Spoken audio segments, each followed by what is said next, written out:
하나님 말씀 민수기 7장 1절입니다. 모세가 장막새 일을 끝내고 그것에 기름을 발라 거룩히 구별하고 또 그 모든 기구와 제단과 그 모든 기물에 기름을 발라 거룩히 구별한 날에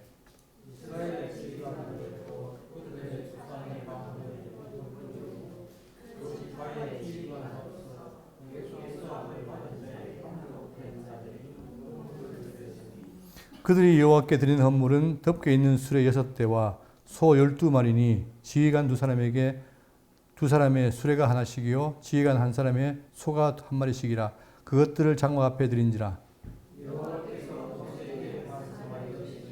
그것을 그들에게서 받아 레위인들에게 주어 각기 직임대로 회막 봉사에 쓰게 할지니라. 곧 게르손 자손들에게는 그들의 직임대로 수레 2과 소 4마리를 주었고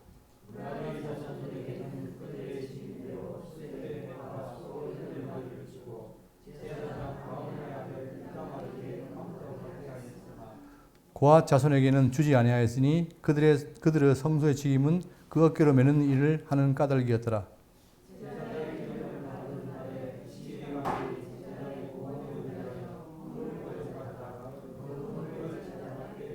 다 같이요. 여호와께서 모세에게 이르시기를 지휘관들은 하루 한 사람씩 제단의 봉헌물을 드릴지니라 하셨더라. 아멘.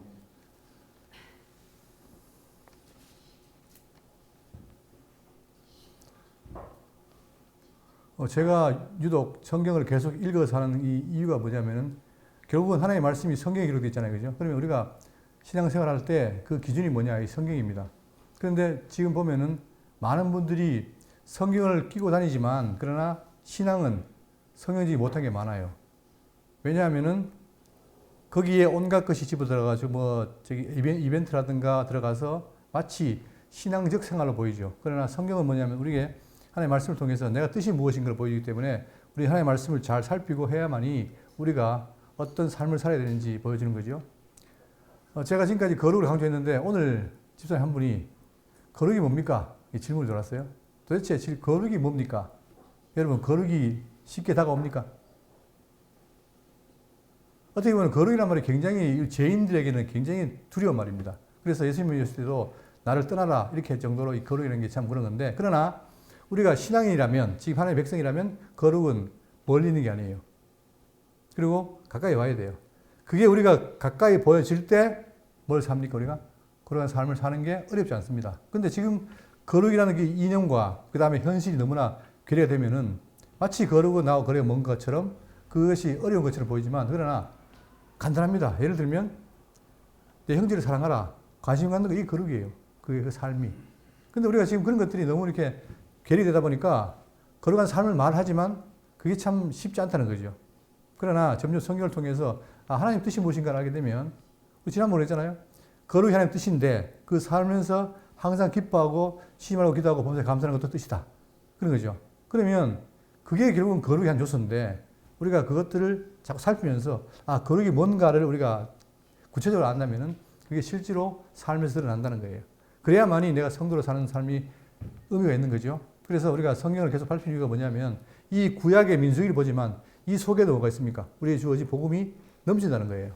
그러니까 구약 말씀이 모형적이지만 모형적인 것도 실체에 대한 하나의 언약이기 때문에 그걸 바로 이해하면은 우리에게 아주 중요한 의미가 된다. 그리고 제가 지금까지 계속해서 레위기 민수기를 하면서 다 복음을 풀잖아요. 왜냐하면 그것이 장차 올 것에 대한 모형이기 때문에 그런 거예요. 그러면 우리는 어떤 분들이 그러죠. 성경이 이렇게 하라고 하십니다. 11조를 내라고 하십니다. 그래서 11조 내야 된다. 말은 맞아요. 그러나 그 1차원적인 거예요. 11조를 내라 했을 때 왜 그랬을까? 그 11조가 무엇일까? 그걸 확인하면 내가 지금 11조 낸다는 이것에 얽매이지 않지요. 그죠? 근데 우리가 처음에 생각해보면 말씀 들을 때 왜 왔습니까? 11조 안 되더라.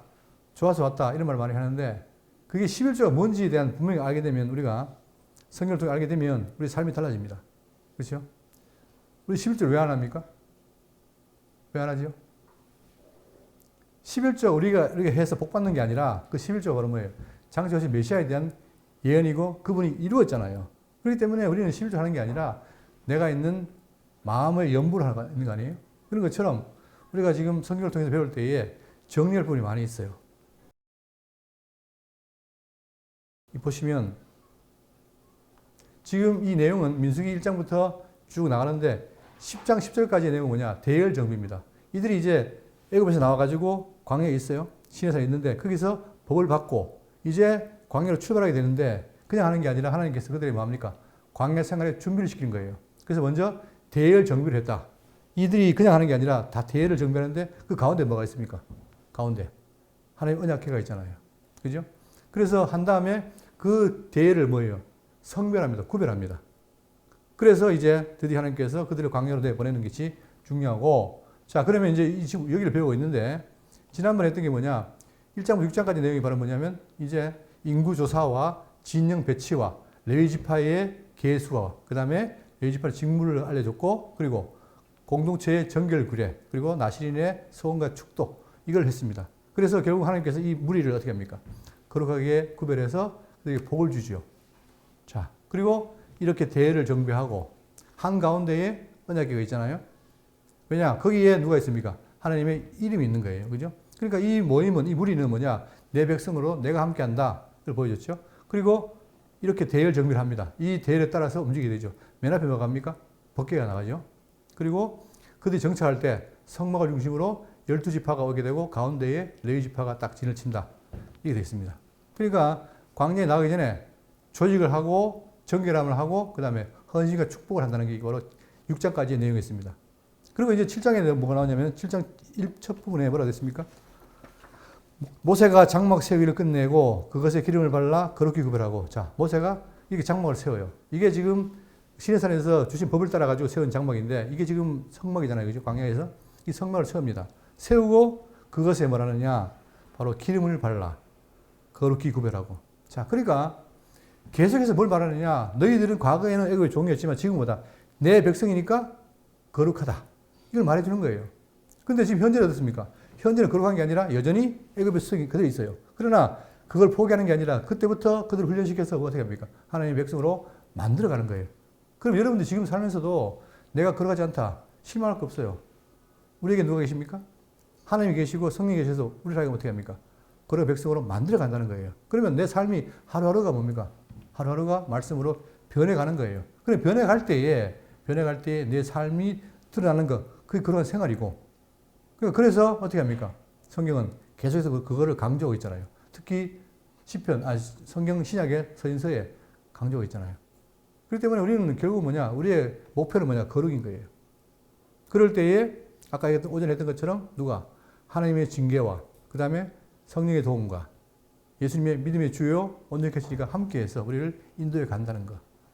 그게 우리가 늘 있기 때문에 우리는 이 광야 생활이 쉽고 편한 거예요. 물론 때에 따라서 오는 그 박해나 그런 것이 어려울 수 있지만 그러나 견딜 수 있는 것이다. 왜? 예수님이 견뎠으니까.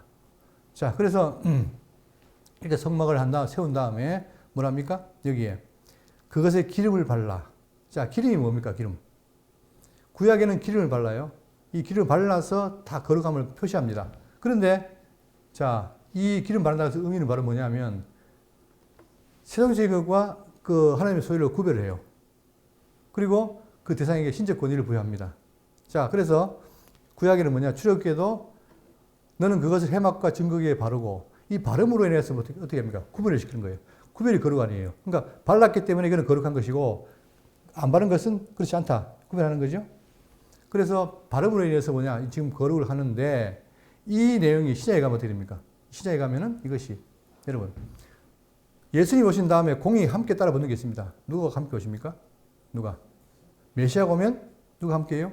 성령이 함께해요. 그래서 마태복음 3장 16절에 자, 기름을 바른한다는 것은 뭘 말하느냐? 성령과 성령 사이가 필요한데 예수께서 세례를 받으시고 곧 물에서 올라오실 때 하늘이 열리고 하나님의 성령이 비둘기같이 내려 자기 위에 임하심을 보시더니. 그러니까 지금 예수님이 와서 사역하실 때 누가 함께해요? 성령이 함께 하시고. 자, 그러면 예수님도 지금 구속사역을 하러 왔는데 그분도 뭡니까? 성령이 도우시는 거예요. 그래서 본인이 그 믿음의 사역을 완성하잖아요. 그죠? 그것처럼 바로 이 성령은 뭐냐? 거룩의 상징인데 이렇게 예수님도 그렇게 했다는 것. 또 사도행전 10장 38절에 하나님이 나사렛 예수에게 성령과 능력을 기름 부으셨음에 그가 두루다시며 다니시며 선한 일을 행하시고 마귀에게 눌리는 모든 사람을 고치셨으니 이는 하나님이 함께 하셨습니다. 그러니까 예수님의 사역은 뭐냐? 본인도 계시고 그 다음에 성령도 함께 하시고 또 누구? 아버지 하나님도 함께 하시고. 그러니까 성경에는 뭐냐? 삼위 하나님이 늘 함께 하시는 거예요. 이게. 그럴 때에 바로 이 성령에 거룩해 하는 것이 바로 구약의 기름이었다. 자, 우리는 어떻게 되냐? 그러면 예수님이 그렇게 했고 우리는 사도행전 1장 8절에 오직 성령이 너에게 임하시면 예수님에게도 임했고 그의 지체인 우리에게도 임하시면 어떻게 됩니까? 너희가 뭘 받아요? 권능을 받고 예루살렘과 온 유다와 사마리아 땅까지 이르러 내 증인이 되리라. 결국은 증인되는 것이 뭐냐? 인간의 힘으로 하는 게 아니라 인간을 누가 성령께서 역사에 힘을 주니까 그 힘으로 인간이 하는 거예요. 그러니까 인간은 하는 거죠. 근데 그 배에 누가 계십니까? 성령이 계시다는 거죠. 그래서 성령이 우리에게 하게 하신다 이거예요. 또 요한일서 2장 27절에 잘 보세요. 너희는 주께 받은 바 기름 부음이 너희 안에 거하나니 아무도 너희를 가르칠 필요가 없고 오직 그의 기름 부음이 너희 모든 것을 너희에게 가르치며 성령의 주된 임무가 바로 뭐냐? 가르침입니다. 즉 예수님께서 이 땅에서 가르친 모든 것, 아버지께 받아서 가르친 모든 것을 누가 와서? 성령이 와서 깨닫게 하는 거예요. 가르치는 거예요. 그러면 그 성령이 나에게 어떻게 됩니까? 내 속에 신비에 기록된 말씀을 깨닫게 하니까 성도가 그걸 깨닫고 어떻게 됩니까? 실행하는 거예요. 그 대표적인 뭡니까? 요한일서에서 사랑하라. 사랑이 없으면 거짓말이라고 하잖아요. 그럼 우리가 사랑하는 게 바로 뭡니까? 그런 삶을 사는 거예요. 그러니까 점점 우리는 뭐냐? 거룩과 나의 관계에서 그 사이를 좁혀야 돼요. 아, 거룩이 그렇게 멀리 있는 게 아니구나. 직접 내 가까이 있는 거구나. 그런데 내가 과연 죄인이었는데 지금 의인으로서 하나님의 말씀대로 사는 것. 그게 거룩 아닙니까? 그러니까 그게 느껴지면 점점 더 어떻게 해요? 그 삶을 사는 거예요. 그죠? 그러니까 이제 사실 저도 그렇지만 워낙 그런 걸 멀리 하다 보니까 이게 뭘까? 어떻게 사는 것일까라고 늘 고민해 왔는데 제가 그러잖아요. 내년부터는 합시다.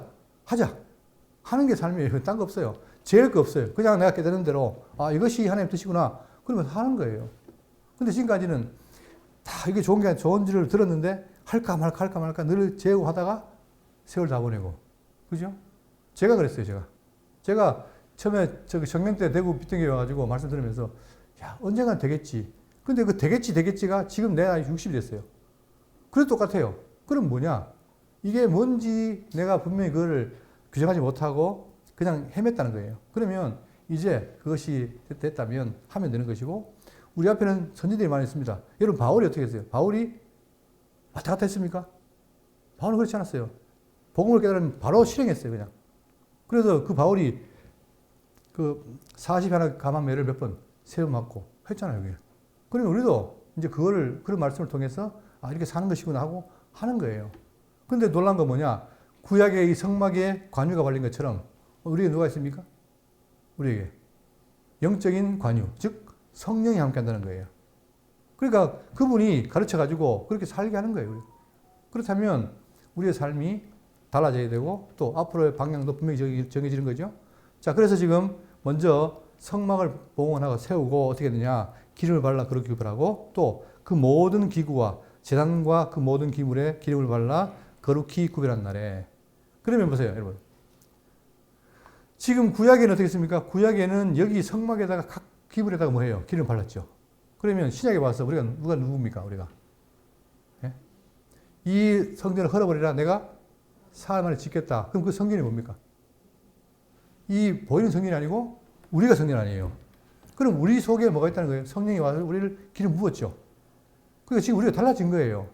달라졌는데 그게 영적으로 안 깨달아지니까 달라졌는지 안 달라졌는지 그게 아사부사한 거 아닙니까?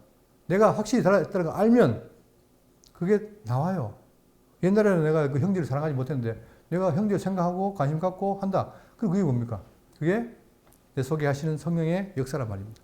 그걸 이제는 분명히 깨닫고 우리가 교회 생활하면서 그렇게 나가는 거예요. 저는 지금 제가 올해 이제 성단대 되면 딱 장로교는 4년인데 그 사이에 제 개인적인 생각은 뭐냐? 많이 바뀌어 가시는 것 같아요. 그러니까 뭔가가 이게 눈이 달라지는 것 같아요, 이게. 그러면 이제 눈이 달라지고 보는 게 달라지면 삶도 달라집니다. 그죠?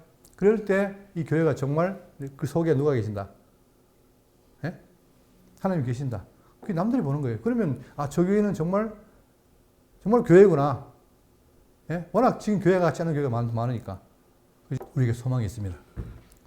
자, 그래서 9일한 날에 이스라엘 지휘관들 곧 그들의 조상의 가문의 우두머리들이요 그 지파의 지휘관으로서 그 계상을 받은 자의 감독된 자들이 헌물을 드렸으니. 자, 여러분 잘 생각해 보세요. 지금 논리를 생각해 보세요. 지금 뭘 드립니까, 갑자기? 헌물. 요즘 말하면 헌금을 드린 거예요. 왜 드렸을까요? 이것도 많이 외웠던 게 뭐냐면 성경은 뭡니까? 헌물을 드려야 뭘 받는다? 복을 받는다. 맞습니까? 자, 헌물. 이걸 드려야 복 받는다. 이게 맞아요. 복을 받으니까 헌물을 드리는 거예요. 어떻게 맞아요? 자, 앞에서 뭐 했습니까? 나시리를 선언하니까 그것에 하나님께 응답이 뭐예요? 그들에게 복을 빌었죠. 그 복의 내용이 뭡니까? 그 복의 내용이 자, 6장 자, 23절. 아론과 그의 아들들에게 이르기를 너희는 이스라엘 자손을 위하여 이렇게 축복하여 이르라. 복을 주는 거예요, 하나님께서. 그죠? 그러니까 다시 말하면 그 복에 대한 서원을 나타내는 게 바로 이 헌물이란 말입니다. 그러니까 지금 많은 사람들이 교회 가면 뭐냐? 헌물 열심히 하면 뭐 한다? 복 받는다.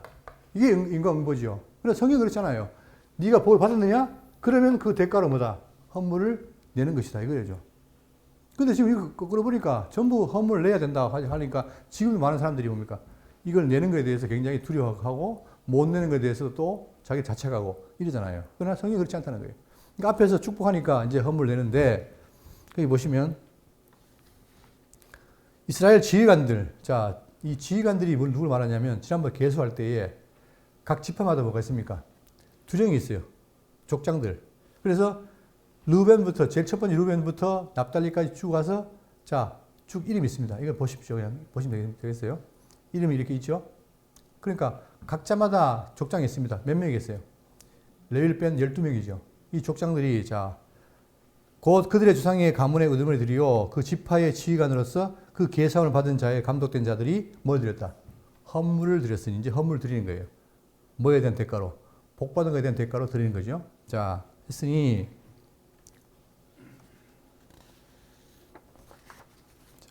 그리고 하나 요구절은 또 하나 더 보겠는데 아까 얘기했던 좀 자, 헌물이라는 것은 복에 대한 대가로 드리는 것인데 성경에 말하기를 신명기 16절에 너희 가운데 모든 남자는 1년에 3번 곧 무교절과 칠칠절과 초막절에 내 하나님 여호와께서 택하신 곳에서 여호와를 배웁되. 자, 이제 정기적으로 여호와를 배워야 돼요. 그게 절기잖아요. 근데 빈손으로 여호와를 배웁지 말고 그 말은 뭡니까? 뭔가를 자기가 만나는 것에 대해서 예의를 갖추라는 거죠. 각 사람이 내 하나님 여호와께서 주신 뭘 따라. 그러니까 항상 그들이 자, 빈손으로 안 본 이유 뭐냐? 내가 누구다? 하나님께 복 받은 것이다. 주신 복을 따라 어떻게 해라? 그 힘대로 드릴지니라. 그러니까 기독교인들은 옛날에 이스라엘도 그렇고 기독교인들은 뭡니까? 하나님의 복을 잘 깨달으면 그걸로 드러나는 거예요. 그죠? 그러니까 복 받은 대가로 드러난다 이 말입니다. 자, 그래서 그들이 어떻게 하느냐? 여호와께 드린 헌물은 자, 덮개 있는 수레 6개 떼와 소 12마리니 지휘관 2사람에게 수레가 하나씩이요 지휘관 1사람에게 소가 1마리씩이라 그것들을 장막 앞에 드린지라. 자, 드리는데 총 12지파가 장막 두령이 드리는데 헌물이 뭡니까? 덮개 있는 수레 6대. 그러니까 12지파니까 나는 어떻게 됩니까? 2지파에 하나죠. 그 다음에 소 12마리. 소가 왜 필요하죠? 이 수레를 말라고 끓이려고. 근데 그건 12마리입니다. 각 지파 하나씩이에요. 자, 이거 지휘관 1사람의 소가 1마리씩이라 그것들을 장막 앞에 드린지라. 이 장막 앞에 드린다는 말은 자, 아까 이 장막이 뭡니까? 요거 장막 아니에요, 장막. 요 장막 앞에 드린다는 말은 뭡니까? 이제 하나님께 드린다는 거예요. 그래서 이제 하는데 4절 여호와께서 모세에게 말씀하여 이르시되 그것을 그들에게서 받아 레위인에게 주어 각기 직임대로 회막 봉사에 쓰게 할지니라. 자, 헌물을 왜 드리냐? 그걸 드려서 뭐 하게 하려고? 레위인에게 성막 일을 돕기 위해서입니다. 그죠? 여러분 지금도 신약교회다 봅니까? 이걸 보시면 고린도전서 9장 11절에 우리가 너희에게 신령한 것을 뿌렸은즉, 그러니까 사도들이 뭐예요? 복음을 전한 거예요. 신령한 것을 뿌렸은즉 너희 육적인 것을 거두기로 과하다겠느냐. 다시 말하면 너희들이 기뻐서 연보하는 게 그게 과하냐?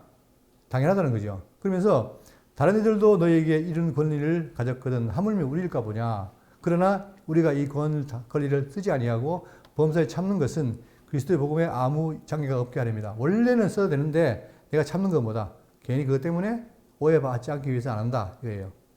그래서 성전의 일을 하는 이들은 성전에서 나는 것을 먹으며 그 다음에 제단에서 섬기는 이들은 제단과 함께 나누는 것을 너희가 알지 못하느냐. 이게 바로 하나님의 법이라는 거죠. 그러니까 다시 말하면 이들이 12지파가 누구에게? 여러분 12지파가 누구의 대표입니까? 이스라엘 장제 대표죠. 그러니까 그들은 뭐하냐? 12지파를 대신해서 하나님께 섬기는 거예요. 그러다 보니까 이들이 먹고 살 게 기업이 없으니까 누가? 12지파가 드리는 재물, 헌물 가지고 그들이 일도 하고 하는 거예요. 그죠? 그 역할이란 말입니다.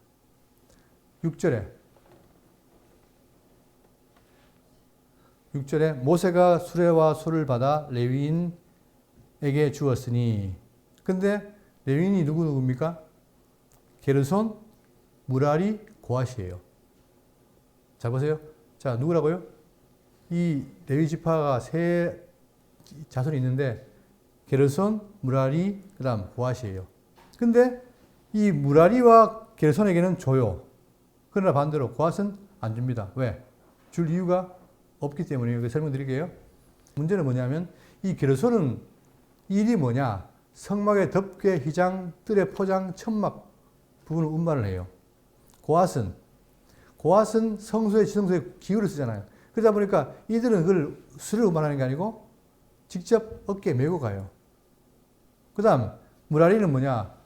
이 성막을 만들 때 이 널판과 기둥, 받침 등 아주 구조물을 그들이 운반하게 돼요. 자 그러면 보세요.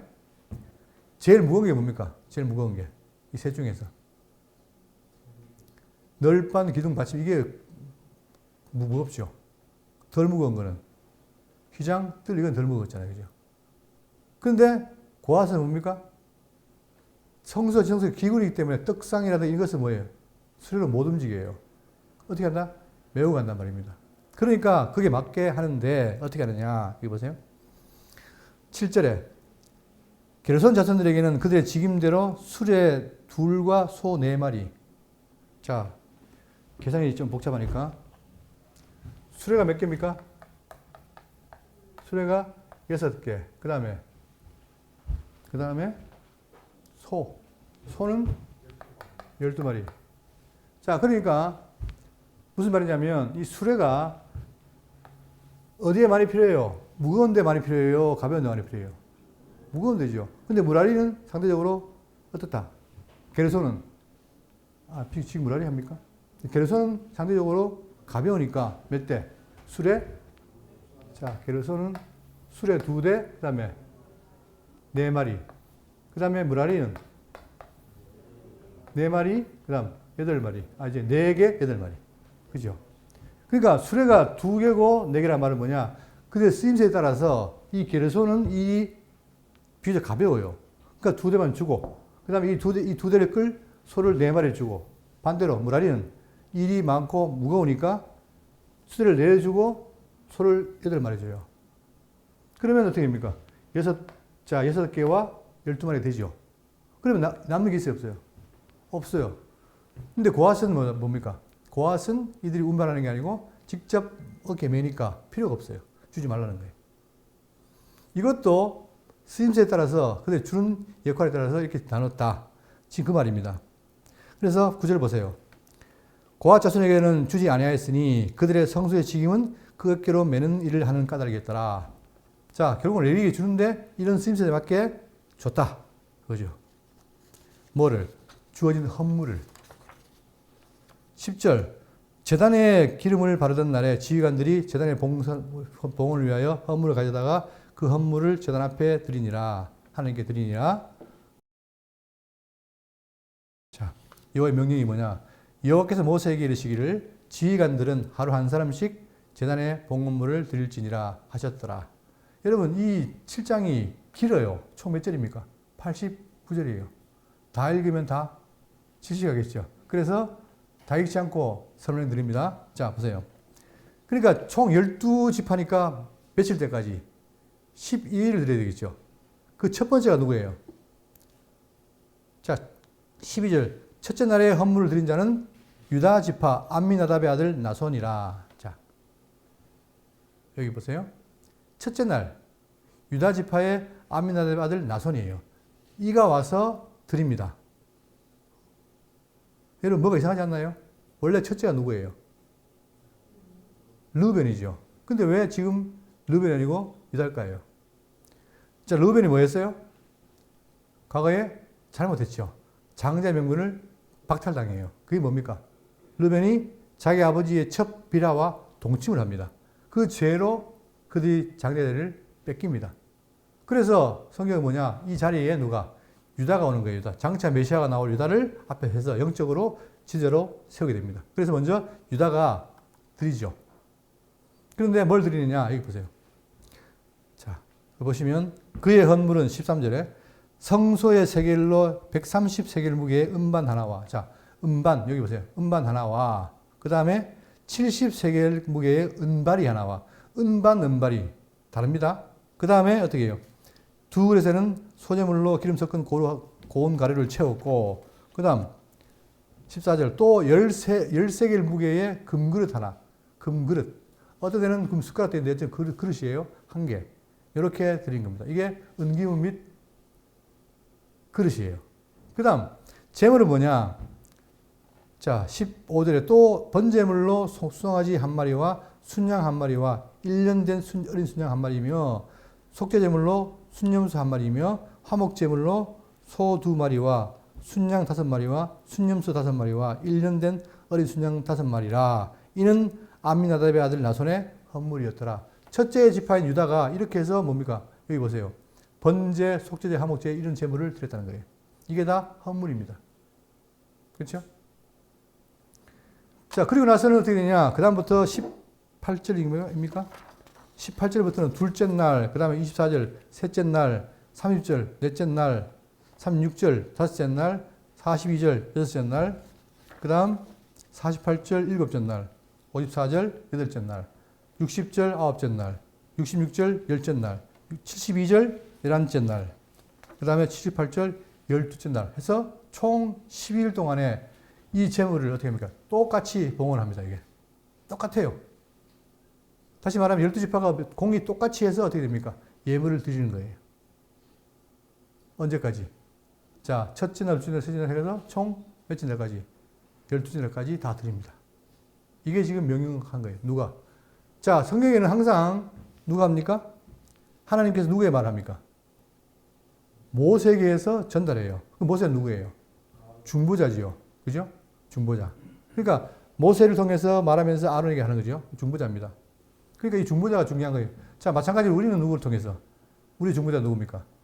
예수 그리스도의 말을 전달하잖아요. 그죠? 그거예요. 지금 우리는 다 예수의 말씀을 듣고 있는 거예요. 성도들은. 자, 그렇게 한 다음에 자, 84절. 이는 곧 제단에 기름 바르던 날에 이스라엘 지휘관들이 드린 바 제단의 봉헌물이라. 그러니까 그 봉헌을 다 더하니까 어떻게 됩니까? 다 더하니까 자, 은반이 몇 개? 각 집마다 한 개니까 12개. 은바리가 한 개니까 12개. 은기물, 자, 은기물 총합하니까 총 24개죠. 12개 합하니까. 그 다음에 금기물은 뭡니까? 한 개, 각각 12개. 그래서 자, 24개와 12개를 다 드린 겁니다. 이게. 12지파가. 그 다음에, 자, 이제 희생제물, 수송아지가 12마리, 순양 12마리, 1년에서 어린 순양 12마리, 속죄제용 순염소 12마리, 그 다음에 화목제용은 각 지파가 2마리니까 24마리. 늘어나겠죠, 이렇게. 이렇게 해서 총 어떻게 다, 이 숫자를 다 드리니까, 자, 총 희생제물이 300마리예요, 300마리. 그거를 지파별로 나눠서 드렸단 말입니다. 그러면 이게 이제 왜 그렇게 했을까? 이제 나중에 이제 해석해야 되겠죠? 자, 이것이 이렇게 해서 보니까 89절에 다 지나갔어요. 다. 그러니까 헌물을 하게 됐고, 그게 이제 다 지나갔는데, 여기서 우리가 정리할 게 뭐냐면, 이제, 자, 마지막에 89절 한번 보세요. 89절에 모세가 회막에 들어가서 여호와께 말하려 할 때에 증거계 위 속죄소 위에 두 그룹 사이에서 자기에게 말씀하시는 목소리를 들었으니 여호와께서 그에게 말씀하심이었더라. 다시 말하면 이건 우연히 한 것이 아니라 누가? 하나님께서 모세를 통해서 하신 것이다. 근데 어디에서? 여기 보세요. 이게 뭡니까? 이게 언약궤예요. 이게. 그죠? 그러니까 이 언약궤에 지금 두 그룹이 있죠. 천사가 있습니다. 그리고 요 사이에 뭐가 있습니까? 속죄소가 있고 위에 법궤가 있어요. 다시 말하면 여기에 누가 함께 하신다? 하나님이 함께 한단 말입니다. 함께 하니까 그 속에서 누가? 하나님께서 모세에게 말하는 거예요. 직접 나타나면 두려워 못 보니까 이렇게 해서 나타난 거죠. 그래서 이 그림 보시면 자, 모세가 이게 아론이 아니고 모세 생각하십시오. 모세가 들어간 거예요. 어디에? 회막에 들어갔어요. 자, 그러니까 이제 여호와께 말하는 거죠. 그래서 뭘 듣는다? 하나님의 명령을 듣는 거예요. 그러니까 그때나 지금이나 여전히 뭡니까? 광야에 있는 이스라엘 백성이나 지금 영적 광야에 있는 신약 성도들이나 다 누구에게 초점이 맞춰요? 하나님께 맞춰 있는 거예요. 그럴 때에 직접 하시는 게 아니라 왜 직접 안 합니까? 이유가 있어요. 그 출애굽 때에 하나님이 신에서 나타났는데 너무 두려우니까 백성들이 겁이 난 거예요. 그러니까 직접 말하지 말고 어떻게 해라. 모세가 선지자를 통해 말해라. 그래서 그때부터 뭐가 생깁니까? 선지자가 나오게 됐고 그게 중보자가 된 거예요. 그죠? 그러니까 우리에게는 중보자가 계신다. 그래서 모세가 들어가서 말을 하게 되고 그 다음 바로 그것이 이 회막이 되는 겁니다. 회막. 그러니까 회막이 중요한 거예요. 왜냐하면 그들에게는 회막이 있어야만이 늘 하나님이 말하는 거예요. 그들과 임마누엘이라는 거잖아요. 이게 너무 중요한 거예요. 그리고 회막과 또 아울러서 그들이 움직일 때에 낮에는 무슨 기둥? 구름 기둥, 밤에는 불 기둥이 함께 하는 거예요. 이게 다 복음 아닙니까? 그죠? 자, 그래서 지금 이 마지막에 말하려 할 때에 증거계 위, 속죄소 위 두 그룹 사이에서 자기에게 말씀하시는 목소리를 들었으니 여호와께서 그에게 말씀하시겠더라. 결국은 모세가 바로 중보 역할을 했다는 사실을 말하면서 자, 민수기 1장 1절에 이스라엘 자손이 애굽 땅에서 나온 후 둘째 해 둘째 달에 첫째 날에 여호와께서 시내 광야의 회막에서 모세에게 말씀하셨다. 그러니까 이제는 뭐냐? 하나님이 그전에는 직접 말씀으로 했지만 이제는 뭡니까? 회막에서 말씀하세요. 회막에서. 그리고 어떻게 된다? 거기서 내가 너와 만나고 속죄소 위 곧 증거계 위에 있는 그룹 사이에서 내가 이스라엘 자손을 위하여 내게 명령할 모든 일을 내게 이르리라. 이게 지금까지의 본문 내용입니다. 그러면 이제 이걸로 끝나는 게 아니라 왜 이렇게 하실까? 이것이 우리에게 어떤 의미일까? 봐야 될 거 아닙니까? 그죠? 그러면 자, 이제 그걸 해석할 텐데 여기 보세요. 자, 민수기의 12지파의 제단 봉헌, 예물 드리는 것과 이것이 우리에게 어떤 관계가 있느냐? 첫 번째, 자, 아까 봤잖아요. 12지파가 동일하게 어떻게 했습니까? 동일하게 예물 드렸죠. 똑같이 차이가 없어요. 그럼 뭘 말하느냐? 자, 그리스도 안에서 하나 된 교회는 뭐냐? 그리스도의 몸은 유대인이나 이방인이나 신분이 높거나 낮거나 상관이 있어요? 없어요? 없어요. 그리고 그리스도 안에서 다 동등하다는 거예요. 그죠? 이걸 말하는 거예요. 그러니까 우리가 지금 교회 안에 있는데 우리 교회는 뭡니까? 빈부도 없고 기천도 없어요. 다 그리스도 안에 한 몸이란 말입니다. 그렇기 때문에 하나님께 드리는 헌신과 예배의 가치도 동등한 거예요. 그죠? 차별이 없다 이 말입니다. 그게 감사한 거죠. 만약에 우리 지금 신약교회도 차별이 있다 그러면 우리는 늘 뭡니까? 저 밑에 가겠죠. 늘 의리고. 그런데 그게 없다는 거예요. 그래서 갈라디아 2장 3절 28절 보시면 보세요. 너희는 유대인이나 헬라인이나 종이나 자인이나 남자나 여자나 다 그리스도 안에서 다 뭐다? 하나다. 차별이 없다. 그걸 말하는 거예요. 이게 벌써 구약에서 보여준 건데 우리에게는 어떻게 됩니까? 예수님의 그 십자가의 피로 말미암아 이루어진 거죠. 그래서 교회 내에서는 뭐냐? 차별이 없어요. 아무리 부자라도 그냥 성도고 아무리 가난해도 성도란 말입니다. 그 다음 두 번째는 뭐냐면 자, 두 번째는 제단 봉헌하잖아요. 제단에 봉헌을 해야 제단을 드리는데 새로운 성전 봉헌, 신약의 성도는 건물이 아닌 성령이 각하시는 살아있는 성전입니다. 아까 얘기했잖아요. 우리가 뭐다? 그의 성전 아닙니까? 그러니까 우리도 구약 백성들이 헌물하는 것처럼 우리도 살면서 뭡니까? 내 자신을 봉사하는 거예요. 헌신하는 거예요. 그래서 로마서 말하기를 이게 너희들이 드릴 영적 예배를 하잖아요. 자, 고린도서 3장 16절에 너희는 너희가 하나님의 성전인 것과 하나님의 성령이 너희 안에 가신 것을 알지 못하느냐? 우리가 뭡니까 이제? 구약에는 성전에 헌물했지만 우리는 뭐예요? 내가 성전이니까 자신을 헌신하는 것. 이게 바로 우리에게 이루어진 거잖아요. 그래서 여러분과 제가 뭐합니까? 말씀을 통해서 그걸 깨닫고 내가 이렇게 살겠습니다 라고 헌신하는 거예요. 그게 우리의 성도의 삶이란 말입니다. 그러니까 삶이 너무 중요한 거예요. 그리고 그 삶이 그냥 하는 게 아니라 한 뜻에 맞는 거룩한 삶이 되어야 된다는 거죠. 자, 그러면 제가 이 부분을 말씀드릴게요. 나는 아무리 봐도 거룩한 삶을 안 하는 것 같아요. 네? 거룩한 삶을 안 사는 것 같아요. 그러면 나는 나고 하느냐? 근데 우리가 착각하는 게 뭐냐면 중요한 건 뭐예요? 거룩한 삶은 어떻게 하는 거예요? 나는 거룩합니까? 안 합니까? 안 하죠. 근데 내 안에 누가 계세요? 성령이 계시다 믿으면 거룩한 삶을 살고 있는 거예요, 여러분. 물론 내가 볼 때 정말 내가 이렇게 살아도 될까? 내가 그래도 하나님 자녀인데 이렇게 살아가지고 하나님이 나를 잘했다 하실까? 그건 내 생각이고 문제는 뭐다? 그러한 나에게 성령이 임하니까 그분이 나로 하여금 뭐예요? 자꾸만 나도 모르게 깨닫게 해서 살게 하시는 거예요. 근데 그게 내 눈에 안 보여요. 근데 예수님이 나중에 심판할 때, 백보자 심판을 할 때 뭐라 했습니까? 양에게. 양과 염소가 있는데 양은 뭡니까? 딱 양이 오니까 하는 말이 뭐예요? 니는 내가 줄일 때 마셔줬고 했다는 거예요. 그 양이 나는 그런 적이 없는데요.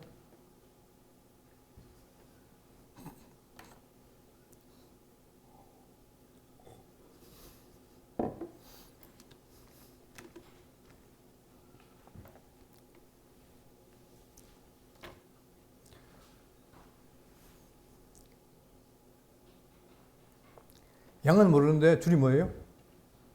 했다 그러잖아요. 근데 염소는 나는 줄을 살았는데요. 넌 안 했다. 이러잖아요. 그러면 우리가 감사할 게 뭐냐? 그런 평가를 내가 하는 게 아니라 그분이 하신 거예요. 그죠? 그러니까 내도 모르게 그 삶을 살고 있다는 거예요. 그러나 내 마음에는 안 들고. 여러분 이걸 생각하세요. 그러니까 우리가 지금 내가 예수 믿고 내 속에 성령이 가신다는 말은 뭐냐? 내가 벌써 성령이 됐고 성령이 됐다면 그것이 작든 크든 간에 내 속에서 삶이 드러나고 있는 것이고 그것은 나중에 주님이 평가하신다. 그렇잖아요. 그래서 우리가 기쁜 거예요. 만약에 얘만 너 뭐 했어? 아무것도 안 했는데요. 그러면 지옥 가. 이래버리면 어떻게 됩니까 우리는? 아무도 벗어날 자가 없는데 그분이 뭐랍니까? 네가 이렇게 소자하게 했다라고 평가한다는 얘기예요.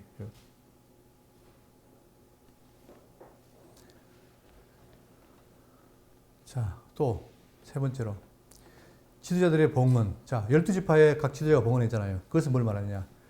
지도자의 모범적인 헌신.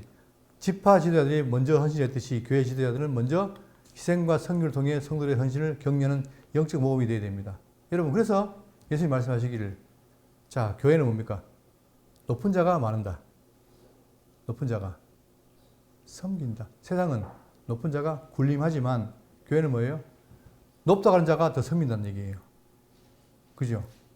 그러니까 이게 아이러니입니다. 이게 아이러니인데, 근데 놀랍게도 선교 봉사할수록 더 어떻습니까? 기분이 좋다는 거예요.